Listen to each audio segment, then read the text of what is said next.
un coche japonés salvó a este país. Y no es una exageración.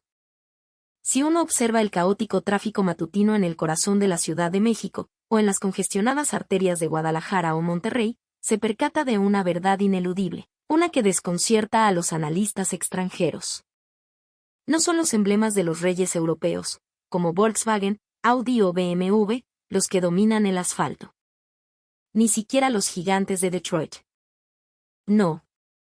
Lo que se ve, una y otra vez, hasta convertirse en parte del paisaje mismo, es el logotipo de un fabricante japonés, Nissan. Este es el primer choque cultural para cualquier ejecutivo automotriz que llega a México. Es un enigma que destroza sus proyecciones de mercado y sus estrategias de marketing. Y la prueba irrefutable de este fenómeno llegó en forma de cifras, datos duros y fríos que en 2024 sacudieron a toda la industria. En el ranking de ventas de autos nuevos en México, el primer lugar no fue para una marca de lujo ni para un conglomerado europeo. El primer lugar, con 184.047 unidades vendidas y una cuota de mercado del 17.7%, fue para Nissan. Los nombres de los titanes alemanes y estadounidenses, en cambio, aparecen tan abajo en la lista que uno pensaría que la gráfica está invertida. Volkswagen, con su monumental planta en Puebla, apenas alcanza el segundo puesto, pero a una distancia considerable. Y las marcas premium, como BMW o Mercedes-Benz, aquellas que invierten miles de millones en plantas de ensamblaje de alta tecnología en el Bajío, apenas figuran entre los 10 primeros. Pero si miramos el ranking por modelos, la realidad es aún más brutal, más reveladora. Durante décadas, un solo nombre reinó de forma absoluta: Tsuru. Y hoy, su sucesor espiritual, el Versa, continúa ese legado, liderando consistentemente las listas de los autos más vendidos. Estos dos modelos, sencillos, confiables y sin pretensiones, han conquistado el corazón de México de una forma que ninguna campaña publicitaria podría lograr. Sin embargo, hay un hecho aún más asombroso. Esto no es una moda pasajera, no es un éxito momentáneo. Desde que Nissan echó raíces profundas en Aguascalientes en la década de los 80, ha dominado las ventas anuales de forma casi ininterrumpida. No hablamos de 3 o 5 años. Hablamos de más de 3 décadas de un liderazgo aplastante, una lealtad que roza lo devocional. Esto no se puede explicar con un simple "se vendió bien". Entonces, ¿cuál es el secreto? ¿Por qué Nissan es tan invencible en México? Los gigantes alemanes y estadounidenses tienen plantas colosales en el país. Invierten capitales astronómicos, emplean a decenas de miles de mexicanos y presumen de una capacidad de producción que, en papel, eclipsa a la de Nissan. Audi tiene una de las plantas más modernas del mundo en San José, Chiapa. BMW invirtió una fortuna en San Luis Potosí para su nueva línea de vehículos eléctricos. Ford y General Motors tienen una presencia histórica en el norte del país. En términos de escala de producción, superan con creces a Nissan. Entonces, ¿por qué no pueden ganar en el mercado que pisan? La respuesta es tan simple como profunda. Para las marcas alemanas y estadounidenses, México es una plataforma de producción. Un lugar con mano de obra calificada y barata para ensamblar coches destinados al mercado global, principalmente Estados Unidos. Para Nissan, México era, y es, un hogar. Un mercado nacional para el cual diseñar y construir, un socio con el que crecer juntos. Las marcas de lujo construyen autos en México. Nissan construye autos para México. Y esta diferencia fundamental de visión, acumulada a lo largo de 30 años, es la que ha permitido que la marca japonesa eche raíces tan profundas en el alma del pueblo mexicano. Y esta historia no es solo una batalla de cifras de ventas. Para entender por qué Nissan se convirtió en algo tan especial, tan nuestro, hay que viajar en el tiempo, a uno de los momentos más oscuros y turbulentos de la historia moderna de México, la crisis del efecto tequila. En diciembre de 1994, el peso mexicano se desplomó. La economía del país, que parecía encaminarse hacia la modernidad con la firma del Tratado de Libre Comercio, se vino abajo de la noche a la mañana. La devaluación fue brutal. La inversión extranjera huyó en estampida, las empresas quebraron, El desempleo se disparó y una sombra de incertidumbre y desesperación se cernió sobre cada familia mexicana. La cruda realidad golpeaba con una fuerza devastadora. El mercado automotriz fue uno de los más afectados. Para la mayoría de los mexicanos, comprar un coche nuevo de una marca extranjera se convirtió en un sueño imposible. Las calles estaban dominadas por los viejos bochos, coches usados importados y vehículos que se mantenían funcionando a base de puro ingenio nacional. Adquirir un auto nuevo implicaba listas de espera interminables y precios prohibitivos. El mexicano había perdido su poder adquisitivo y, con él, la capacidad de moverse, de progresar. En ese momento de pánico y retirada, cuando la mayoría de las corporaciones internacionales veían a México como un riesgo demasiado alto, un barco que se hundía, los ejecutivos de Nissan en Japón tomaron una decisión que desafiaba toda lógica empresarial. Una decisión que muchos en Tokio consideraron una locura, un suicidio financiero.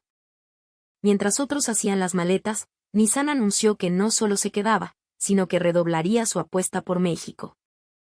Creían en la resiliencia de su gente y en el futuro de su economía. En lugar de reducir operaciones en su planta de Aguascalientes, decidieron invertir, modernizar, lo más importante, confiar. Esta decisión no fue un acto de caridad. Se basaba en una filosofía única, una visión a largo plazo que sus competidores, obsesionados con los informes trimestrales, eran incapaces de comprender. La filosofía era simple: no busques el mercado más grande, busca el mercado donde puedas ser el número uno, donde puedas convertirte en parte de la comunidad. Y en ese momento de crisis, dieron la oportunidad no de vender coches, sino de forjar un pacto de lealtad. En 1992, 2 años antes de la debacle, la planta de Aguascalientes ya había producido su primer Tsuru. Ese pequeño y austero sedán, sin lujos pero increíblemente resistente, fue el vehículo que movilizó a la clase media mexicana. Pero fue en los años posteriores a la crisis de 1994 cuando su leyenda se cimentó. Era el único coche nuevo que una familia promedio podía permitirse. Era reparable en cualquier taller de esquina, sus piezas eran baratas y su motor aguantaba los peores tratos y las peores calles. No era un símbolo de estatus, era una herramienta de trabajo, un salvavidas, una promesa de que, a pesar de todo, la vida seguía adelante. Un hombre de la Ciudad de México, taxista de tercera generación, lo recuerda con la voz entrecortada: cuando vi el primer Tsuru de mi padre, no era solo una máquina.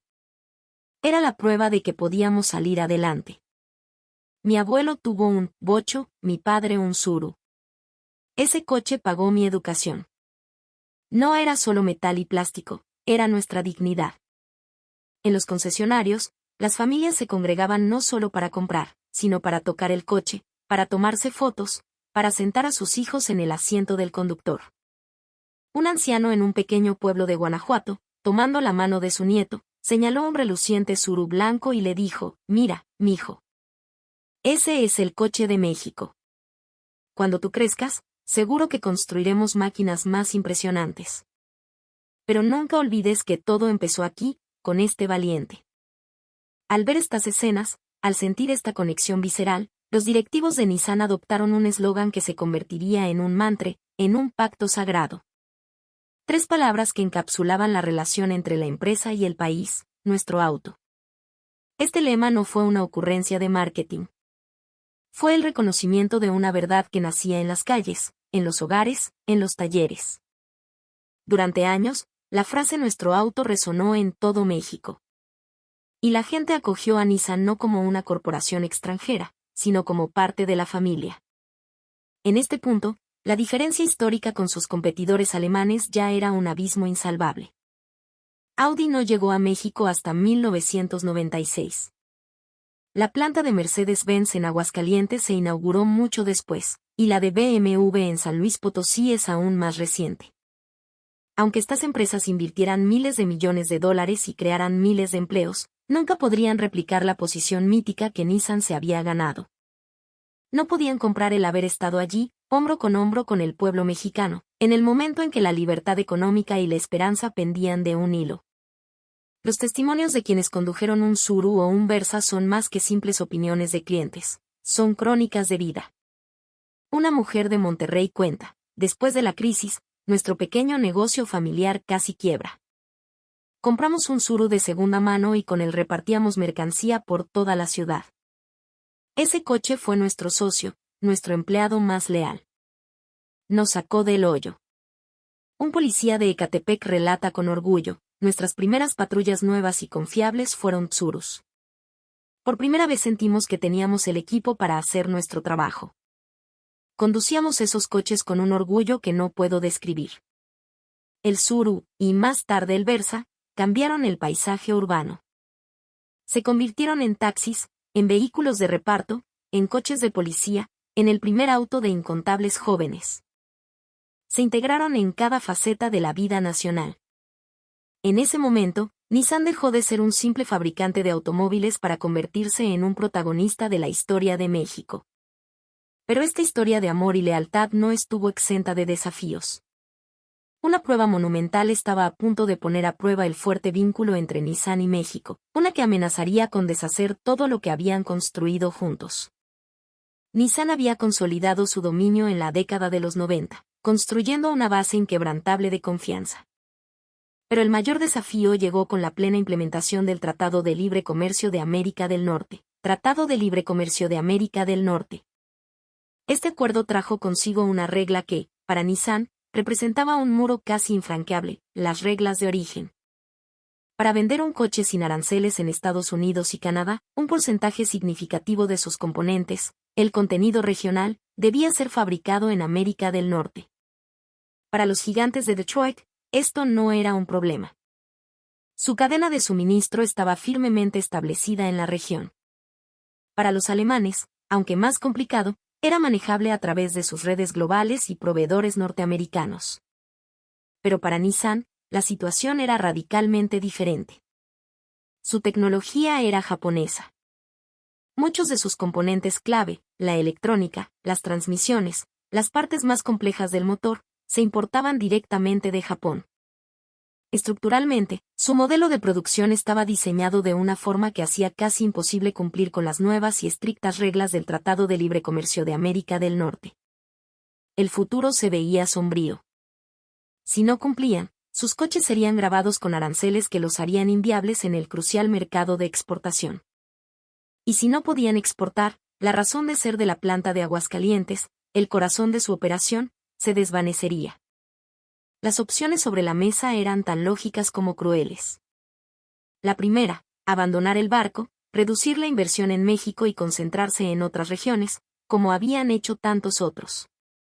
La segunda, más pragmática, ceder. Comprar los componentes a los grandes proveedores ya establecidos en Estados Unidos o Europa, aunque fueran más caros y de una filosofía de diseño diferente.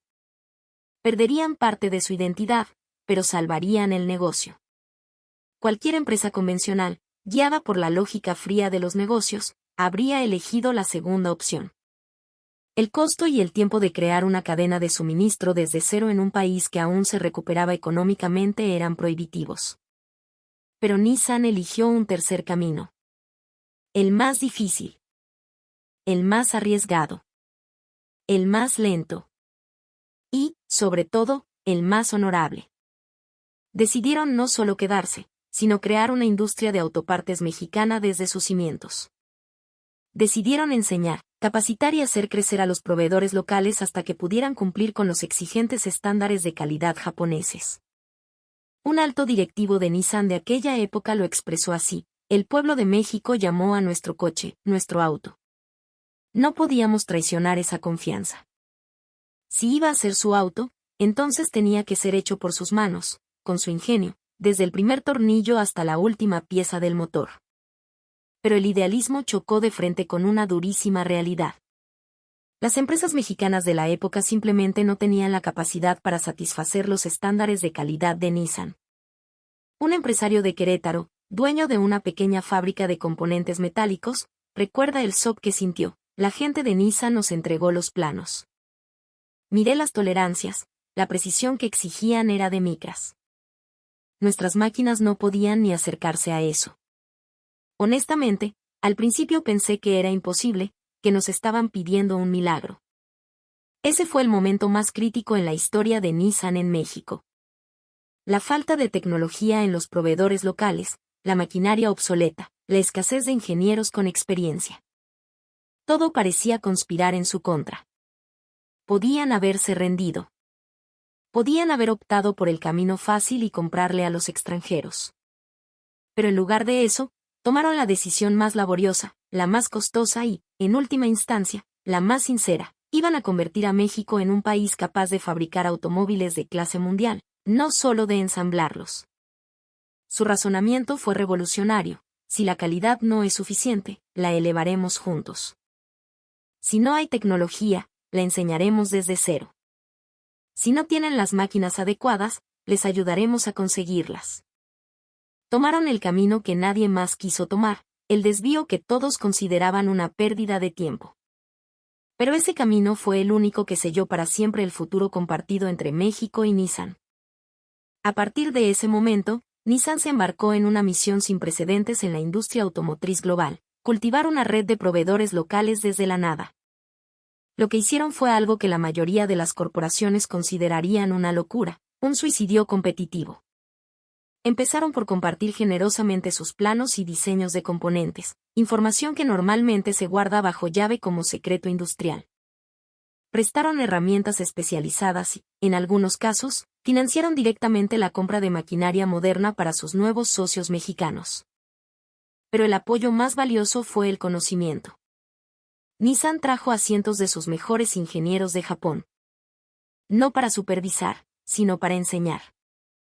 Y, lo que es más importante, enviaron a decenas de técnicos e ingenieros mexicanos a Japón, a sus plantas madre, para que se sumergieran en la filosofía de producción de Nissan, el monozukuri, el arte de hacer las cosas. Los mexicanos que viajaron a Japón regresaron transformados. Habían visto un mundo diferente. Uno de ellos lo describió así: la línea de producción se movía como un ser vivo, cada movimiento sincronizado, sin un solo gesto desperdiciado. Entendí que la calidad no se logra al final, en la inspección. La calidad se construye en cada paso del proceso. Hasta la forma en que ordenaban sus herramientas tenía un propósito. Fue una lección de disciplina, precisión y orgullo. Estos ingenieros, con los ojos brillantes de nuevas ideas, volvieron a sus plantas en Aguascalientes, en el Estado de México, en Guanajuato, y se convirtieron en misioneros del cambio, llevando consigo el ADN de la excelencia japonesa. Por supuesto, este proceso no fue fácil. Dentro de la propia Nissan, hubo resistencia. Algunos ejecutivos japoneses se preguntaban en voz alta: ¿por qué estamos regalando décadas de nuestro conocimiento, nuestro know-how, a empresas de otro país? La idea de ceder su ventaja tecnológica era, para muchos, impensable. Se cuenta que en una de esas tensas reuniones, el legendario líder de la compañía se levantó y dijo, con una voz tranquila pero firme: el éxito de México es el éxito de Nissan. Si ellos crecen, nosotros nos hacemos más fuertes. Esto no es caridad. Es una inversión en nuestro futuro compartido. Esa frase cambió el ambiente por completo. La gente entendió que el compromiso era real. Que la empresa estaba apostando su propio futuro a la capacidad y el ingenio del trabajador mexicano. Esa convicción fue la que movilizó a todos. Así, la estrategia de desarrollo de Nissan comenzó a dar frutos. Para finales de los 90, el número de proveedores mexicanos certificados había crecido exponencialmente. Ya no eran simples maquiladores, se habían convertido en socios estratégicos, en co-creadores. La culminación de este esfuerzo monumental se materializó años después en modelos como el Versa y el Sentra producidos en Aguascalientes. Estos coches no son simplemente ensamblados en México. Son vehículos cuya gran mayoría de componentes son fabricados por empresas mexicanas, cuyo diseño fue adaptado por ingenieros mexicanos para las condiciones específicas del país, desde el tipo de pavimento hasta la altitud y el clima. En otras palabras, estos modelos son el fruto de una verdadera colaboración México-japonesa. Son, en el sentido más puro de la palabra, auténticos autos nacionales. Un ingeniero mexicano de la planta de Aguascalientes 2 lo dice con un orgullo palpable: dentro de este Versa está la tecnología que aprendimos en Japón y el sudor de nuestra gente aquí en México. Cada vez que veo uno en la calle, me siento orgulloso del camino que recorrimos. Aquellas pequeñas empresas a las que se les dijo que no podían, que no tenían la capacidad, hoy no solo abastecen a Nissan, sino que exportan componentes de alta calidad a fabricantes de todo el mundo. La estrategia de Nissan no fue solo una respuesta a las reglas del Tratado de Libre Comercio de América del Norte. Fue una transformación fundamental de la base industrial de México, una hazaña que devolvió el orgullo y la confianza a miles de personas. A medida que esta nueva industria mexicana florecía y modelos como el Versa se consolidaban como nuestro auto, la percepción del público se volvió aún más profunda y arraigada. La gente comenzó a valorar a Nissan con un criterio completamente diferente al que usaban para las marcas de lujo alemanas. Un aspecto que recibió un reconocimiento masivo fue la robustez de su suspensión y la simplicidad de su mecánica. México es un país de topes, baches y caminos rurales sin pavimentar. Los dueños de un Versa o un Tsuru lo repetían como un mantra: este coche aguanta vara. Lo metes donde sea y no se queja. Y si algo le falla, cualquier mecánico te lo arregla con 2 pesos. Los testimonios de los propios trabajadores de la planta de Aguascalientes tienen una fuerza especial. Sabemos cómo están hechos porque nosotros los hacemos. Un Versa es para la batalla diaria. Un Sentra para la familia que quiere algo más. Son coches honestos. La razón por la que Nissan era tan valorado no era su espectacularidad, sino su honestidad. Estaban hechos desde la perspectiva del usuario común, no del ingeniero obsesionado con la última tecnología. Pero aquí viene el punto más importante: los mexicanos no creen que los autos de Nissan sean perfectos. Al contrario, conocen sus debilidades mejor que nadie y, aún así, los eligen conscientemente. Por ejemplo, una de las críticas más comunes al Versa de generaciones anteriores era la simplicidad de sus interiores o su aislamiento acústico. En carretera, el ruido del viento y del camino era notorio. El manejo no era precisamente deportivo. Cualquier entusiasta de los autos señalaría estos puntos como defectos graves. Sin embargo, los dueños de estos coches, mientras reconocen estas limitaciones, siempre terminan su argumento con la misma frase: sí, pero por este precio, ¿qué más quieres? Cuesta la mitad que un alemán. Lo importante es que no me deja tirado y me lleva del punto A al punto B sin problemas. Es una herramienta, no una joya. Aquí se revela la inteligente y pragmática mentalidad del consumidor mexicano. La elección no se basa en la vanidad de una marca o en el estatus, sino en una evaluación práctica de lo que se necesita para la vida diaria. Y es en la comparación con los autos alemanes donde esta filosofía brilla con más fuerza. Un auto alemán es visto como una obra de arte de la ingeniería, pero también como un lujo caro de mantener, con reparaciones costosas y una electrónica delicada. Nissan, en cambio, ofrece un pacto diferente: un coche a un precio accesible que cumple su función de manera confiable, día tras día, sin sorpresas desagradables.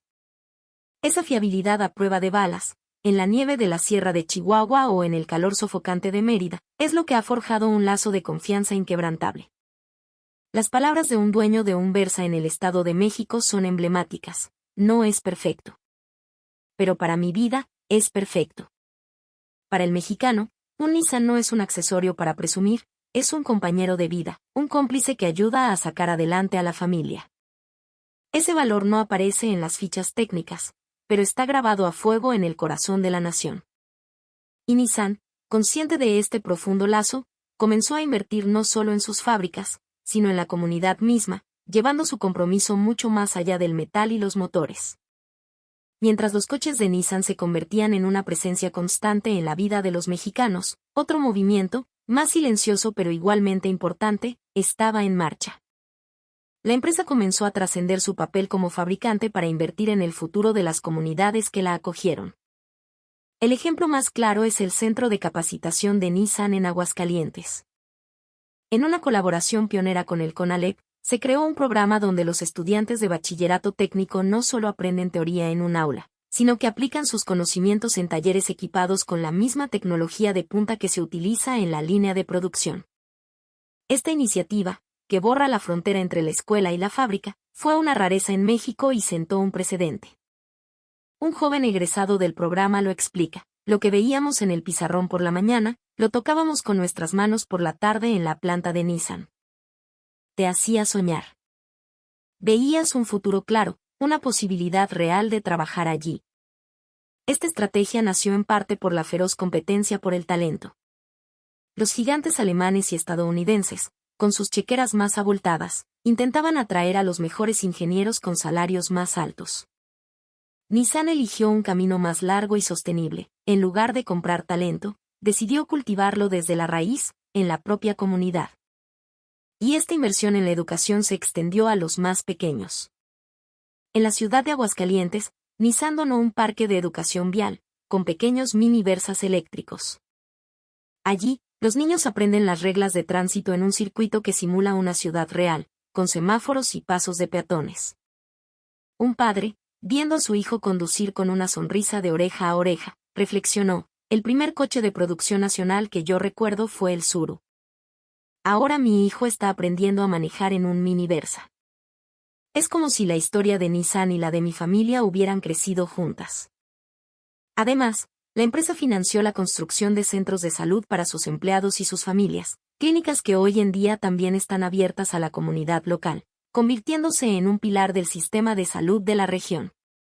Cada una de estas acciones, desde una perspectiva puramente financiera, podría considerarse una inversión no rentable a corto plazo. Son el tipo de proyectos que una empresa enfocada únicamente en las ganancias trimestrales jamás aprobaría. Pero Nissan no estaba jugando un juego a corto plazo. Estaba construyendo un legado. Aquí es donde el rompecabezas encaja. La popularidad del Versa o el Sentra no se debe solo a su fiabilidad o a su precio.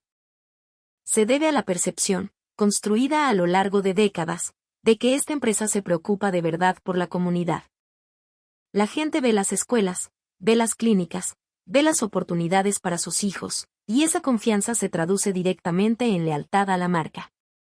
Nissan no solo vendía coches, vendía un compromiso con el futuro de México. Y esta confianza en expansión daría lugar a la prueba de amistad más grande de todas. ¿Cuál es la verdadera razón por la que Nissan invierte tanto en educación, en salud, en la comunidad? La respuesta a esta pregunta se manifestó de la forma más solemne y simbólica en el año 2012. El Gobierno de México, en un acto de profundo reconocimiento, otorgó al entonces presidente de la compañía la Orden Mexicana del Águila Azteca, la más alta distinción que se concede a un extranjero por servicios prominentes prestados a la nación. La ceremonia se llevó a cabo en un salón solemne. El CEO de Nissan, un hombre de apariencia modesta y pocas palabras, subió al podio. No era una figura llamativa, pero ese día, el ambiente en la sala era eléctrico. El recuerdo de 3 décadas de compromiso con la industria y la sociedad mexicana estaba presente en la memoria de todos los asistentes. En su discurso de aceptación, con una voz pausada pero cargada de emoción, pronunció 2 palabras que resonaron en el corazón de todos: nuestro auto. Era la frase que el pueblo mexicano había acuñado en los años 90, el apodo cariñoso que le habían dado al humilde Tsuru. El salón quedó en un silencio sobrecogedor.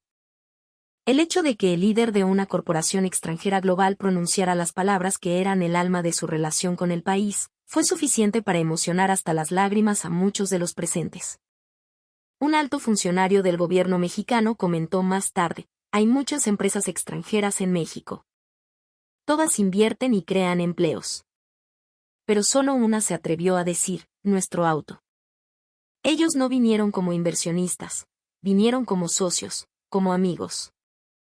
Nissan nunca buscó únicamente el éxito económico. En su largo viaje junto a México, había forjado una relación de ayuda mutua, de crecimiento compartido, un futuro entrelazado. A su lado, ese día, estaba el nuevo liderazgo de la compañía, su sucesor. Cuando la prensa lo rodeó, él, mirando fijamente hacia adelante, declaró: la relación que mi predecesor construyó con México es un legado que nos comprometemos a llevar a la siguiente generación. No eran palabras vacías. En los años siguientes, Nissan continuó invirtiendo, no solo en la modernización de sus plantas y en nuevos modelos, sino en el apoyo continuo a la educación, la salud y la infraestructura local. Era la prueba fehaciente de que seguían viendo a México no como una simple plataforma de producción, sino como el hogar que habían ayudado a construir. A la salida de la ceremonia, un periodista le preguntó al veterano líder: ¿por qué se ha esforzado tanto por México? Él sonrió levemente y respondió con una simplicidad desarmante, porque cuando este país lo necesitaba, nosotros estuvimos aquí. Eso es todo. No era una estrategia empresarial compleja ni una elevada declaración de principios. Era, simplemente, una promesa. Y para cumplir esa promesa, Nissan había caminado junto a México durante 30 años. El país llama a sus coches nuestro auto, y la empresa habla de México como la nación con la que creció. Ese respeto mutuo es la amistad que ha trascendido fronteras y que sigue viva hoy. Y es esta larga amistad la que ha producido resultados extraordinarios, historias que los números nunca podrán contar. En 1992, en una colonia de Iztapalapa, un hombre llamado Gavino fue uno de los primeros en comprar un Tsuru salido de la planta de Aguascalientes. En la foto de ese día, se le ve recibiendo las llaves del concesionario con una expresión de nerviosismo casi solemne. Me temblaban las manos, recuerda hoy con voz suave. Sentir que ese era nuestro coche, hecho por nuestra gente, me llenaba el pecho de algo que no puedo explicar. 32 años después, Gavino jamás olvidará una noche en particular. Era el invierno de 1995. Una tormenta torrencial azotaba la Ciudad de México, las calles eran ríos y la visibilidad era nula. Esa noche, su esposa entró en labor de parto. Esperar una ambulancia era imposible, no iba a llegar a tiempo, relata. Sin dudarlo, subió a su esposa a su Tsuru y se lanzó a las calles inundadas. El pequeño motor luchaba, las llantas a veces patinaban en el agua, pero el coche avanzaba, imparable. Cuando llegaron al hospital, su esposa, entre lágrimas, le apretó la mano y le dijo, este coche salvó a nuestro hijo. Ese hijo, hoy, es ingeniero en la planta de Nissan en Aguascalientes 2. Creció en el asiento trasero de ese Tsuru, escuchando la historia de esa noche una y otra vez. Para mi papá, ese coche era un miembro de la familia, dice con orgullo. Por eso yo quiero construir autos que cuiden a otras familias. Eva, una enfermera de un hospital en Toluca, también tiene un vehículo inolvidable, su Versa. Durante los peores días de la pandemia de COVID-19, en 2020, conducía cada día hacia el hospital con el miedo a flor de piel. Recuerda una mañana en la que, completamente agotada y abrumada, rompió a llorar en el estacionamiento antes de empezar su turno. De repente, su mirada se posó en el tablero. Su hija pequeña había pegado una nota escrita con crayones, «Mami, ánimo. Eres nuestra heroína». Este coche no es solo mi medio de transporte, dice Eva con una sonrisa. Es el lugar que me sostuvo cuando sentí que me iba a quebrar. Y luego está don Ismael, un anciano de un pueblo en Jalisco que tiene un Tsuru de hace más de 25 años guardado en su garaje. El año pasado entregó su licencia de conducir. Aún así, se niega a vender el coche. Cuando se le pregunta por qué, apoya lentamente una mano arrugada sobre el capó y dice, cuando mi esposa murió, recorrí en este coche todos los lugares de nuestra historia. El parque donde nos dimos el primer beso, el puente donde le pedí matrimonio, la iglesia donde nos casamos. Toda nuestra vida juntos está aquí dentro. Su nieta acaba de ser aceptada en el programa de capacitación de Nissan. Creció viendo cómo su abuelo cuidaba ese Tsuru como un tesoro. Algún día, dice con una sonrisa, yo también quiero construir coches que acompañen la vida de las personas. En todo México circulan millones de vehículos Nissan. Y detrás de cada uno de ellos, hay millones de historias. La memoria de la noche en que Gavino salvó a su familia. El pequeño mensaje que le dio fuerzas a Eva. Los recuerdos compartidos que don Ismael atesora. Estas historias no se pueden medir en estadísticas de ventas. Cuando un mexicano recibe las llaves de un Nissan nuevo, no solo está adquiriendo un coche. Está eligiendo a un compañero para los momentos cruciales de la vida, un guardián para el tiempo en familia, un socio para tejer el futuro. Por eso, cuando la gente habla de Nissan, no dice un coche. Dice, de forma natural y profunda, nuestro auto. Aunque los países, las culturas y las religiones sean diferentes, el valor de acompañar la vida de una persona es universal. El vínculo entre Nissan y México se ha convertido en un símbolo de ello. Y hoy, El sonido de los motores del Versa y el Centra sigue resonando en las calles de Aguascalientes y en cada rincón del país. Ese sonido no es solo el pulso de una máquina. Es la continuación de una historia que